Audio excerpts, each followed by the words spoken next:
Tema 57. La existencia de Dios y la ciencia. Con el estudio de este tema aprenderás lo siguiente. Un significado de la palabra Dios y ciencia. 2. Hay dos tipos de conocimientos o ciencia. 3. Conocimiento limitado material. 4. Conocimiento limitado espiritual. 5. Si no se debe forzar a nadie a creer.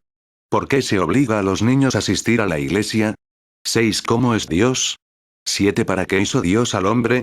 8. Si Dios es bueno, ¿por qué existe la maldad?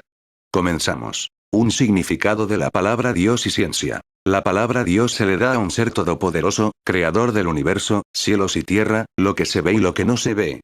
Dicho de otro modo, Dios es, el que hizo lo que vemos y también lo que no se puede ver, lo espiritual. La palabra ciencia viene del idioma latín, scientia, que significa conocimiento. 2. Hay dos tipos de conocimientos o ciencia. Los conocimientos que tenemos los seres humanos son limitados o finitos, es decir, es poco lo que sabemos. Hay dos tipos de conocimiento. El conocimiento material y el conocimiento espiritual. 3. Conocimiento limitado material. ¿Cómo adquirimos el conocimiento o ciencia material? El conocimiento material lo vamos adquiriendo por la explicación de los mismos seres humanos, estos los encontramos en los libros, por lo que vemos o por los efectos que producen. Por este mismo conocimiento material se sabe que todo el universo apareció por una explosión, el Big Bang. ¿Pero qué explotó y qué hizo que explotara? Esto se desconoce, ¿y quién ordenó que se hiciera esta explosión? ¿Y cómo lo hizo? Tampoco se sabe, ¿y qué había antes de la explosión? Tampoco se sabe. Bueno, pues si todo empezó con la explosión, tuvo que haber alguien que hizo tal explosión. Pues no hay efecto sin causa, ¿pero quién? Por lo tanto, este conocimiento tiene un límite. 4. Conocimiento limitado espiritual. Con este conocimiento espiritual conocemos y entendemos las cosas que no nos pudo dar el conocimiento material. ¿Y qué, maestro, nos enseñará este conocimiento? Jesucristo, Él es el único maestro que nos dará este grande saber o ciencia suprema. Esta ciencia es superior porque nos dice el origen tanto de lo material como lo espiritual, aunque también es limitado, pero, si da respuesta a lo que no supo dar el conocimiento material, así lo dice en 1 Corintios 13, 12. Con este conocimiento se sabe que el universo fue creado por Dios. ¿Y cómo? Con su palabra. Por eso dice la ciencia material que comenzó el universo con una explosión. Dijo Dios, hágase y se hizo. Génesis 1, 1, 10. Juan 1, 1, 10. ¿Y qué había antes que la explosión? Pues Él, Dios. ¿Quién lo dijo? Jesucristo, en Él está la ciencia o conocimiento pleno. 2 Corintios 4,6. Jesucristo es el único que ha visto a Dios y claro que también es Dios. Juan 1, 18. Juan 6, 46. También razonando conocemos que hay un creador o sea Dios, porque la nada no produce nada, así lo dice en Romanos 1, 20. Pero este saber espiritual se aprende por fe porque Dios no se ve. Por lo tanto, hay que creerle a Jesucristo, Él lo enseñó y dejó en su iglesia este conocimiento, por eso dice la Biblia. La iglesia es base y columna de la verdad. 1 Timoteo 3, 15. Efesios 1, 23. De estas 4 personas escoja usted a quien creerle. Los 3 primeros dicen, no hay Dios y Jesús de Nazaret dice, sí hay Dios. Peter Areix. Karl Heinrich Marx. Fidel Castro. Jesús de Nazaret. Hay que comparar qué dice cada uno y qué obras hicieron para creerles, y aquí el que se lleva el primer lugar es Jesús de Nazaret. Vamos a ver qué obras hizo Jesús. Resucitó muertos, caminó sobre las aguas, dio de comer a 5.000 personas con solo 5 panes y 2 peces, tal fue el impacto de su enseñanza que dividió la historia, por eso dicen los libros antes de Cristo y después de Cristo. Entonces usted decida si quiere creerle a Jesús o no, a nadie se debe forzar a creer, pero sí se debe predicar, porque Él lo mandó, pero para esto deberá primero ser discípulo de Jesucristo, aprendiendo con exactitud la ciencia o conocimiento de Jesucristo. Para esto está la Biblia que deberá leerse con cuidado, pues si no se hace así, caerá en errores y en lugar de beneficiarse con la Biblia le va a hacer daño, así lo dice la misma Biblia en 2 Pedro 3, 16. Pero ¿cómo puede hacer daño la lectura de la Biblia? Pues si la misma Biblia lo dice, es porque es cierto. Un ejemplo del daño que hace si no se entiende con exactitud. Nos dividirá a todos los creyentes en Jesús, por eso hay tanta secta. Les hizo daño. La Biblia maldice al que hace esto. Lo dice Gálatas 1,8. Entonces alguien dirá entonces no quiero leerla. Esto no es correcto, es como decir, no voy a tomar agua porque muchos se han muerto ahogados. Por eso en la Iglesia Católica, que es la Iglesia de Jesús, en ella el Espíritu Santo dejó maestros para enseñar.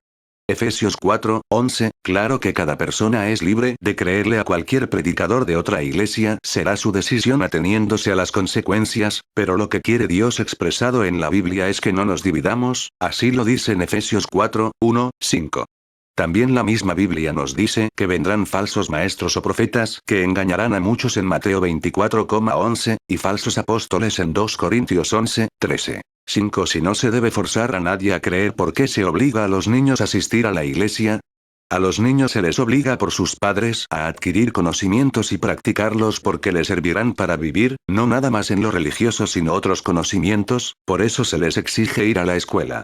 El conocimiento de Dios será beneficioso porque tiene reglamentos o mandamientos de amor para vivir en el mundo de modo ordenado, es tanto el beneficio del conocimiento de Dios, que si se practicara al 100% no habría necesidad de policías ni cárceles, también es beneficioso porque sin Dios no tiene valor el ser humano y se puede matar a las personas fácilmente para que gobierne el más fuerte.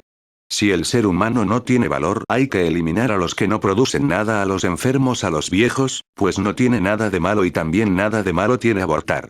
Este modo de vivir sin Dios lo practican los gobiernos comunistas que hacen leyes para matar a los enfermos y eliminar a los viejos. Y siga investigando y encontrará más cosas malas. 6. ¿Cómo es Dios? No podemos imaginarnos cómo es Dios, pues es espíritu, no tiene cuerpo. Juan 4:24.